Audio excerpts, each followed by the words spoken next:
On the 30th of October, Rabbi Levitt, Gemora.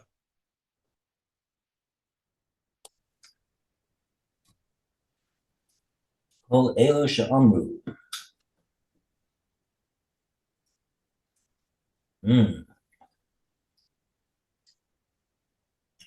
Okay, so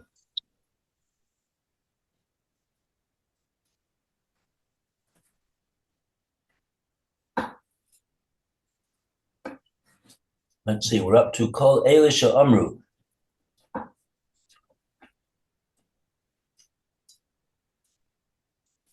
Kol Ela Sha'amru.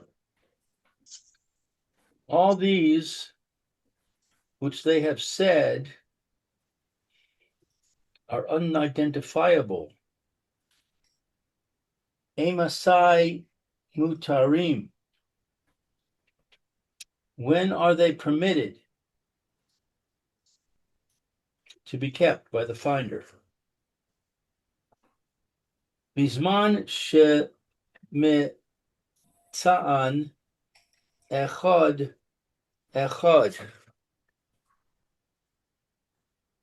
When he found them one by one. Aval mitzaan shanim.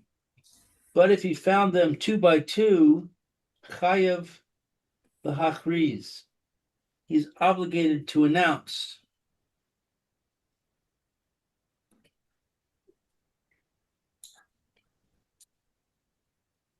The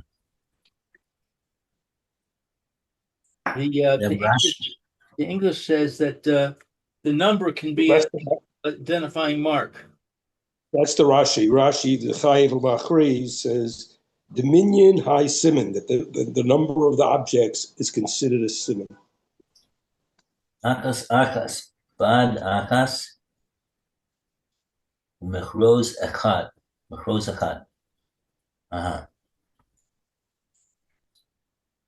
One bad or one machroz.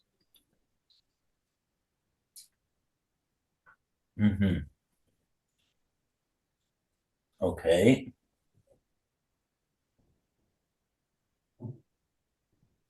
Oh, the Gemara is going to ask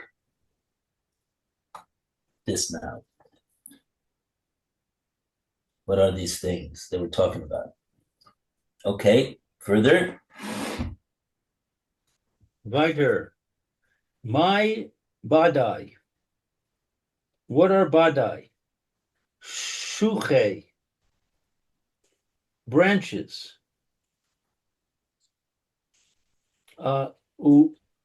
Ve'amai karu le badai. And why are they called badai? Devar de salu be midei. An object on which people hang something. Bad karu le is called a bad. Okay. There is the Rashi on that word, on that shoche, because that's what he said. And that Rashi says anafim shel ilan. That's where he gets that thing. It's a branch of a tree.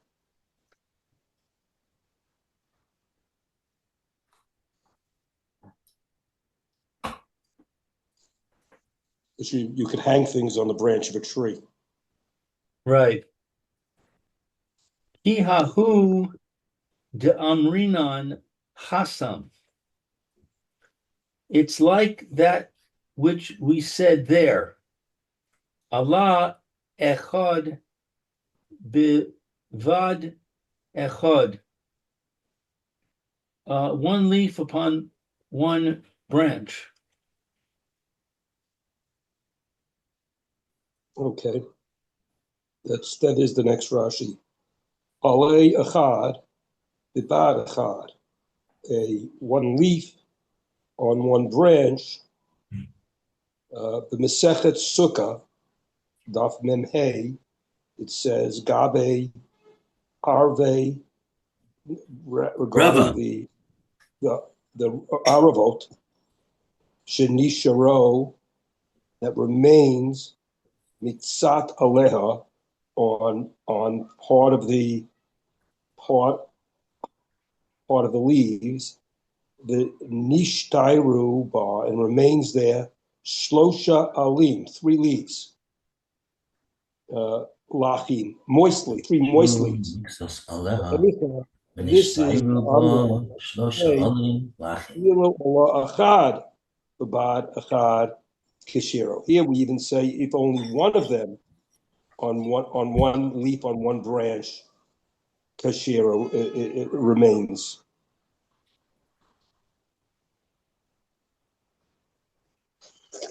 Mm-hmm.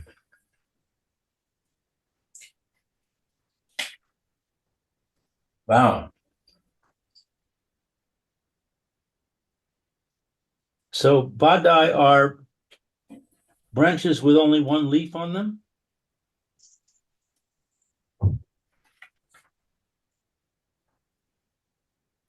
Well, bad is a branch, but they're only saying one is all you need.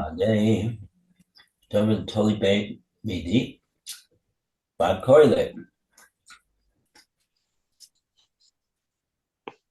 I don't know why.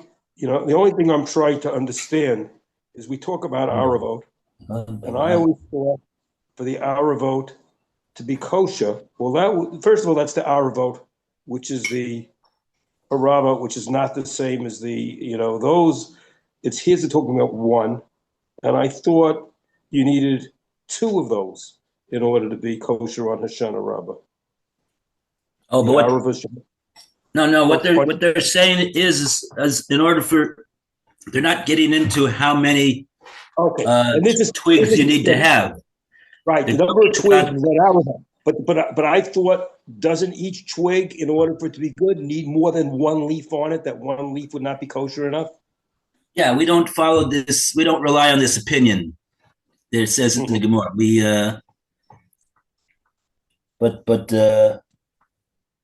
maybe like in communist Russia or something, they had to rely on that opinion. Baruch Hashem, we can do better than that. So we endeavor to do better than that. But the answer Lou's question, it's a bad because something's hanging on it. Even one you see from this is what you see from this Gemora is even if you got one leaf hanging on this twig, it's still called a bad. That's already called that something's hanging from it, and it's called a bad. Mm-hmm. Because we're defining a bad as a davar de toli be'midi. Why do we call it? Why do we call it a bad? Because a bad is something that something hangs on it. We're bringing this Mishnah in Sukkah that we see that even Ali Achad, Bavad Achad,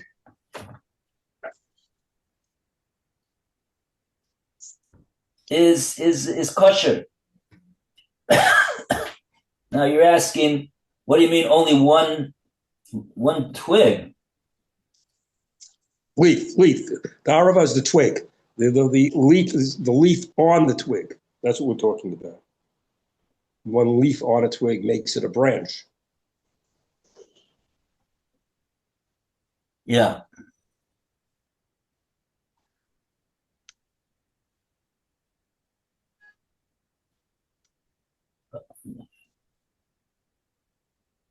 It does. It's kind. We have to look. Yeah. Okay.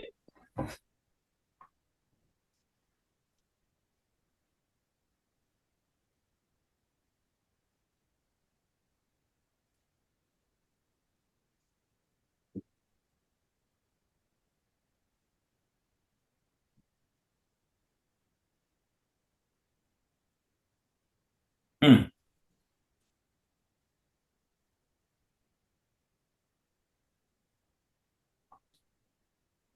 Yeah. Okay. So yeah. In any case,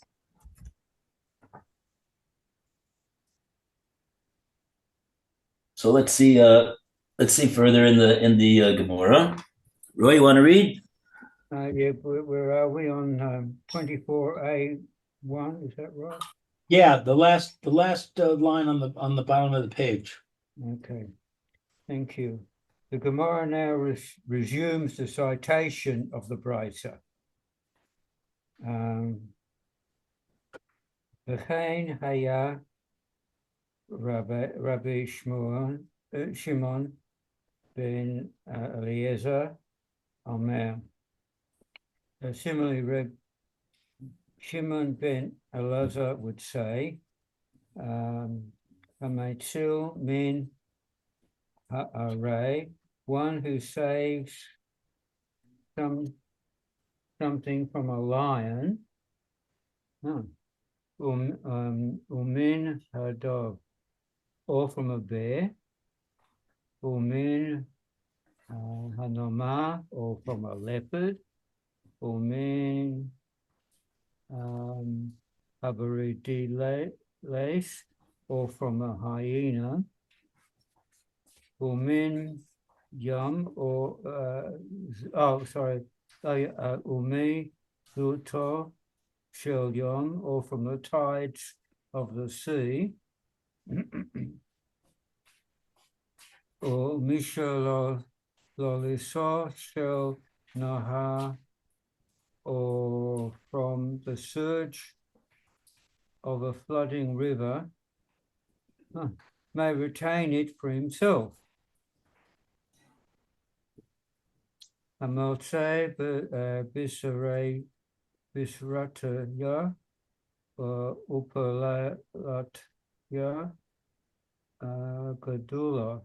Similarly, one who finds something in a major thoroughfare or in a large public square, of a whole mikom, or in any place, Baharabim Mitsuyin Shom, in which there are large numbers of people are commonly found, Hooray Elo Shalo, these belong to the finder, even if the objects are identifiable. That's the art scroll. Mipani Shahaba or Shaba Alim Mitiyashin Mahen, because the owner despairs of recovering them.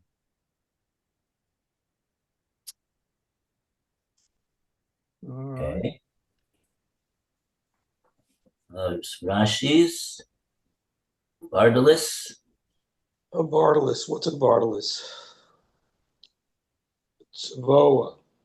That doesn't explain that either. Although the Bardalis is, I think Otzko calls it a hyena. You know, it could be a leopard or something like that. The Yeshom Reem, Patias. You already said a leopard. What? We also already said a leopard. Umen Hanima. A Nemar, I thought, is Nemar a leopard or a tiger? But didn't we say a tiger before? No. No, they're calling a Nemar a leopard and a Bardalis a hyena.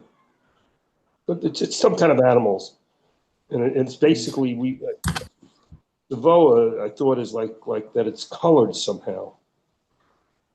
The Yoshom Ring Patias, the Derech Laharog, in the way that it attacks, Avizim Ta'arolis. Tarnagolim. Avazim and Tarnagolim. Okay, so it's attacks the wildfowl. The Avazim is like ducks and chickens, and that's what this animal does. Right. So that's the way Rashi describes what type of animal this is. Mm-hmm. Okay. Tries to identify what's the Bardalis. Okay, so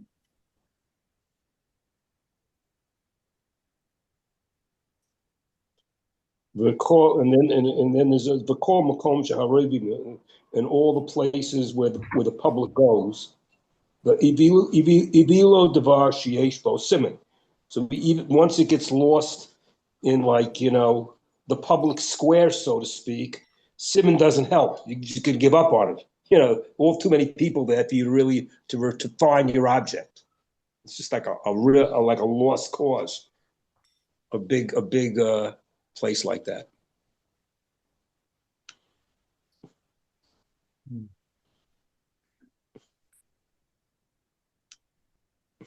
Are we to take each of these as an example, or do we take them literally, and any other animal is not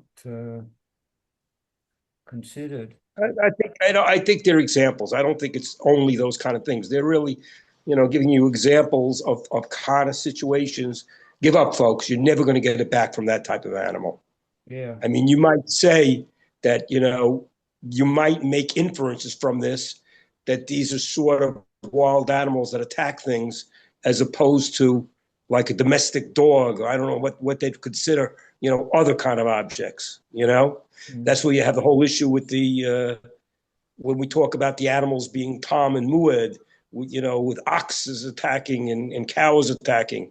I'm not sure this is the same thing. These are definitely in the category of non-domesticated animals, chayot, as wild animals, as opposed to something that you would keep around. Mm-hmm. Yeah, we had a Mishnah actually in Bava Kama. I think it was in the first parak that we discussed these animals they're basically the same animals that are listed over there are listed over here. And as opposed to, you mentioned a cow, an ox. Mm-hmm. We go through a whole rigmarole about is it a tom, is it a muad, is it a forewarned animal that it gores? These animals, on the other hand, we assume that they are dangerous animals, deadly animals. They'll attack, and they're basically not trainable. So where there are other animals other than these that are also deadly and would attack without any provocation, don't know. Yeah. Well, it depends where you live.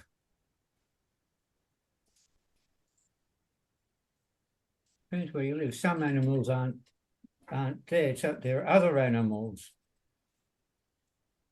So, I mean, if I'm living here, I don't expect to find a lion, but I wouldn't be surprised if there was a vicious dog protecting his owner's property or something, or found a wallet and wasn't going to give up his new toy.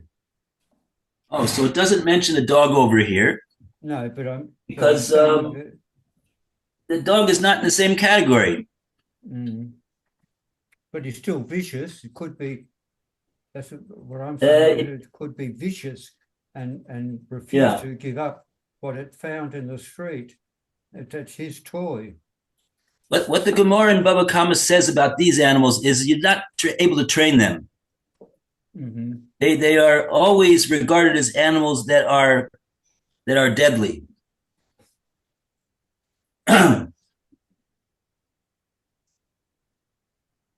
So that's what's the point over here? The point over here is that somebody who managed to save a certain article that was under the eyes of one of these animals, they can keep it for themselves, because certainly the owner has given up from ever getting it back once it got into the control of one of these animals.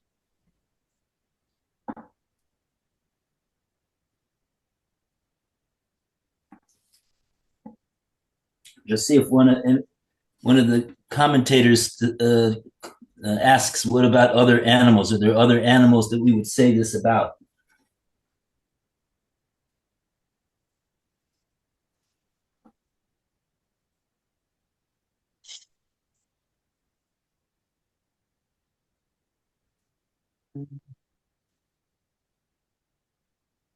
Why these animals in particular?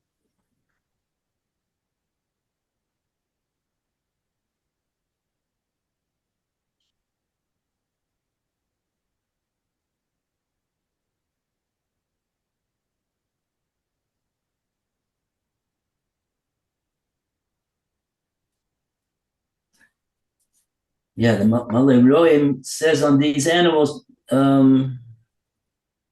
since they're known to be deadly animals, they could attack and kill a person even. So that's why if somebody's somebody's chayfetz becomes under the control of such an animal, so then that's it.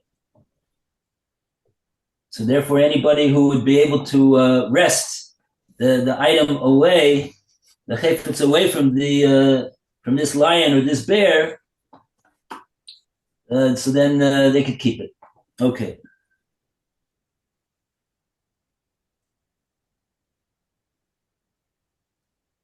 All right. And there is no more Rashi. There is or isn't a Rashi here? I just see, I don't see any more Rashi. No, I don't see a Rashi, not yet. Next one's we're up to Pligi. Okay, so that's the point. Even though it has a siman, no, I was just wondering.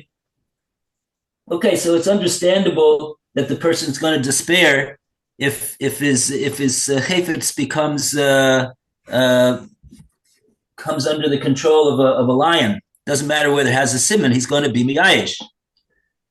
But in the case of a place where the kol makom sharabim mitzuyin sham, in a place where where there's many people that frequent that place, so even if it has a siman, the person we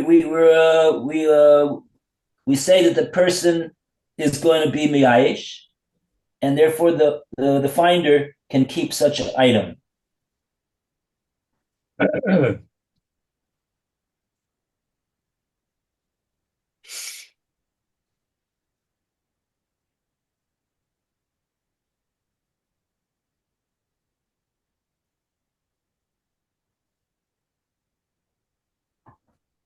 Uh-huh.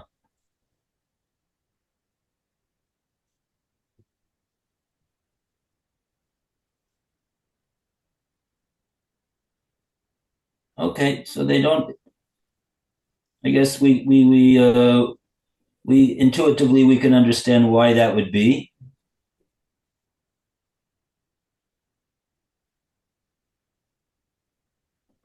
I guess because the person will say, even though I have a siman, but I don't. There's so many people there. Certainly, I'm concerned that it'll probably get picked up by somebody who's not who's an unscrupulous individual, and therefore he's miyayish. So that's why you could. I'm just wondering. I mean, practically speaking, right? Practically speaking, it has a siman. So we're saying here you're not obligated to do so, but you're not obligated to do so. But it would be might be a kiddush Hashem to certainly would be a kiddush Hashem to announce it. And then the person that who it belongs to will be able to give a siman, and he'll see that a Torah Jew, he's honest. He doesn't steal things. Certainly be though it's not it's not an obligation over here. You're according to the laws of a Shavas Aveda, you're exempt. But the Chora person's always obligated to make a Kiddush Hashem. So anyway, that's that. And we go to the next section, Iboilahu. Back to Lou. Iboilahu, they inquired, Ki Ka'amar Rabbi Shimon ben Elazar. When Rabbi Shimon ben Elazar said, Birov Kinaanim. It's where there's a majority of Canaanites. Oh. So what did he say? He said that one who finds an object in a place frequented by many people can keep it. So now the Gemora is clarifying and saying what he's talking about where those people are Canaanites. Aval Barov Yisrael, but if the majority are Jews, no, he can't keep it. O Dilma, or maybe Afilu Barov Yisrael Nami Amar. Also, it's talking about a place where the majority of people are Jews.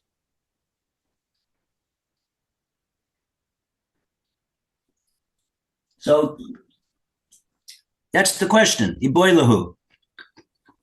This was the question that was posed in the Beis Medrash. What is the case that Rabbi Shimon ben Elazar was talking about when he said a place where the Rabbim is found? Did he mean Dafka in a place of Rov Kananim, or even he meant in a place where there's Rov Yisrael?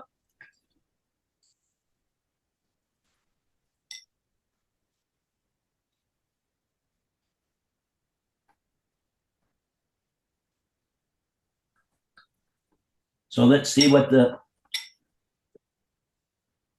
Gemora goes on with this. If the sorry. You want to read the Rashi? Not sure there's a Rashi yet. I don't think there's a Rashi yet. We don't have a Rashi yet. No? No. Okay. Yeah. If it's an area where there's the Canaanites are in the majority, then it's likely that the object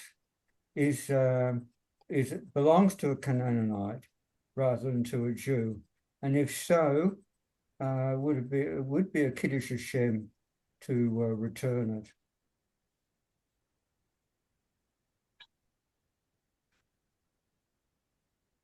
It won't be a Kiddush Hashem to return it in that case? I said it will be. It would be a definite Kiddush Hashem to return it. And if it would be Rov Yisrael, it wouldn't be? No, I'm not saying that. I'm just talking about the Canaanites. Oh. Obviously, it would be for the Jewish area as well, but especially for non-Jews to be obviously treated properly by a Jew or honestly by a Jew is a very good thing, good publicity.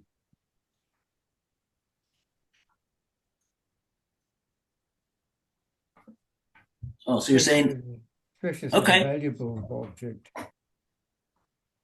Okay.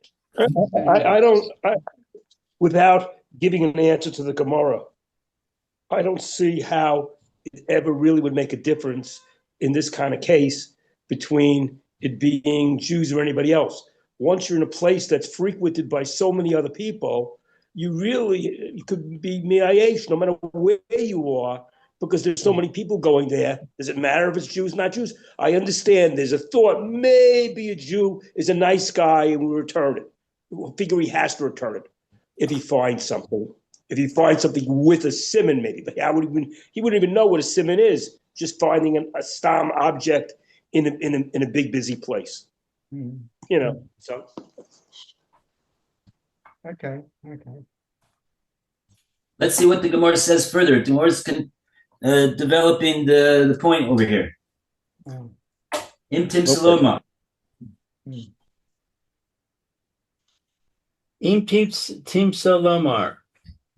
If you will say Afilu Barov Yisrael Nami Amar, if you're going to say it's also talking about a place where the majority are Jews, Peligai Rabbanan Ale, do the rabbis disagree with him? Oh, lo Peligi, or do they not disagree with him?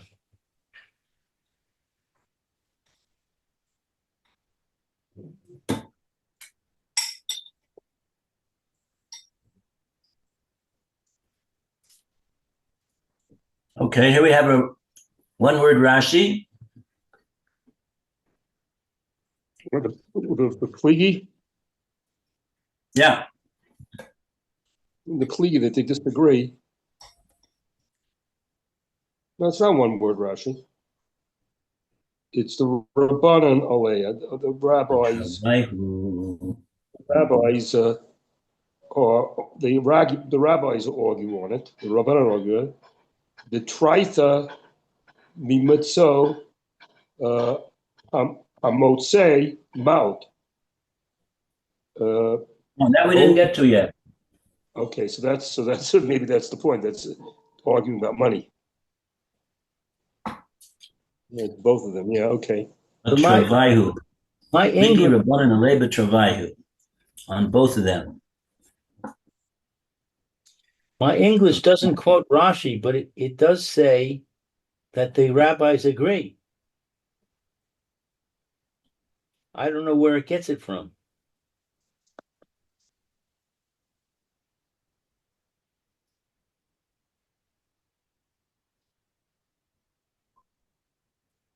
Don't know.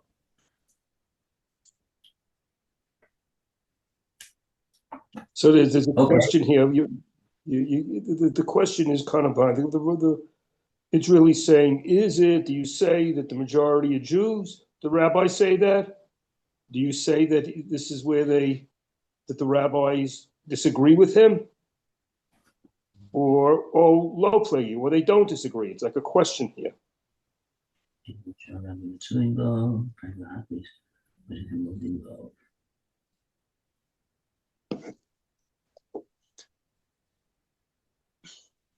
And that is the Rashi part to that, where it would say where both of them, where he finds money, is the case.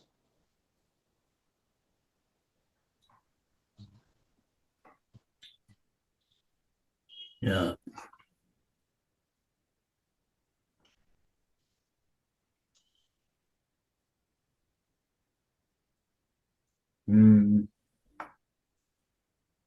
Okay.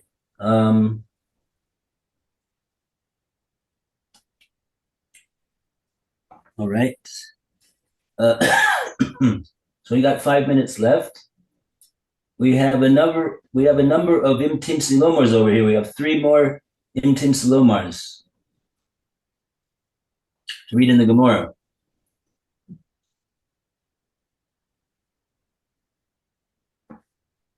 So who would like to read the Imtim Silomars?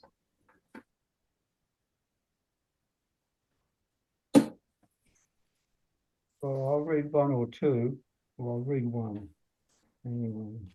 V'im Timsa Loma Peligi.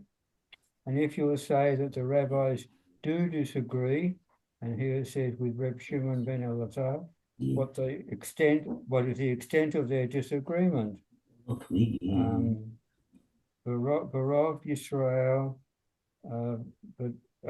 Badai Peligi.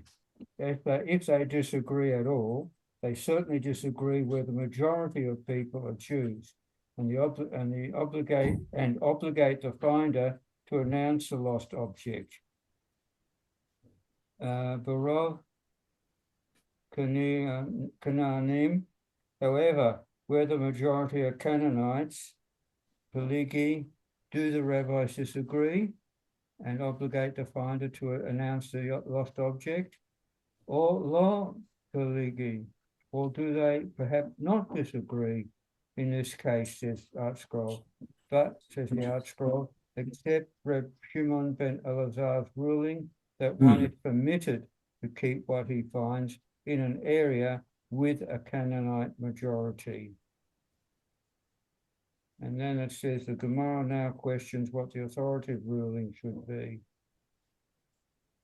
But that's yeah. Okay, Lou, you want to read the next Tim Salomar? Im Tim Salomar, Pligi. If you will say that they do disagree, Berov Yisrael Vadai Pligi, then in a case where there's a majority of Jews, certainly they disagree. Berov, I think we're what? I think you're reading different. I'm reading the wrong place. I think so. Am I wrong? And if you will say that the rabbis disagree with Ben Shimon ben Elazar, even in an area where the majority of people are Canaanites, I think that's where we're up to. Oh, okay. It's the next one. I see. Okay. Halacha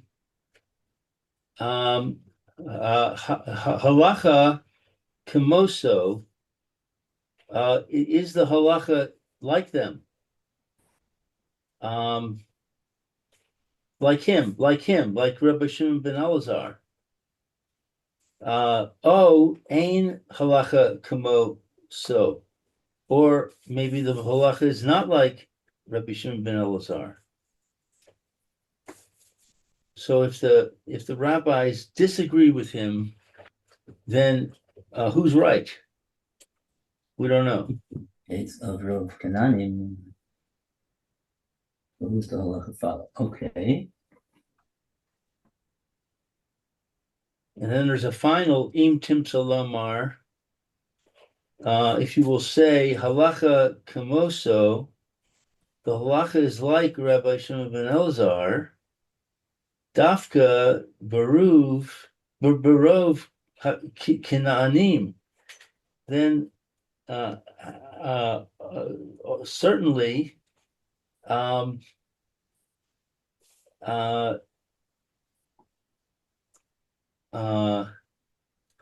if there's a majority of Canaanites, then it'd be like him, meaning you don't have to announce it. Oh, afilu barov Yisrael. Or will we say even when there's a majority of Jews, you don't have to announce it? That's the question. Right. So if we say that the halacha does follow Rav Shimon ben Elazar, so then the Gemara has a further question. Dafka barov Kananim. Is the halacha like him only in the case where it's the Rov Kananim, and then we say Hari Elu Shalo, the finder can keep it. Oh, Afilu Berov Yisrael, or do we mean that the halacha is like him even in the case of Rov Yisrael? Nevertheless, the halacha is like him. Finder can keep it. That's the question that the Gemara has. And the next thing is Toshma. The Gemara's going to try to reposhate all the questions that we posed. Tomorrow, not today. Not tomorrow. It's Shabbat Shalom already. Forgot. We're up to Friday already. Thursday already. Okay, Bezrat Hashem. Shabbat Shabbat shalom. shalom, Phil. Shalom. Be well. Shabbos, everybody, and see you Boy lahu, we're tomorrow. up to. Rabbi, Okay. see you tomorrow. Okay, Bezrat Hashem. Yes, Hashem. Okay. Okay. Bye for Yeah. now. See you. Have a great Phil, day. Lou. Bye-bye. Everybody. Okay, All the Roy. best. Bye, Roy. Bye, Lou. Bye, Phil. Take care.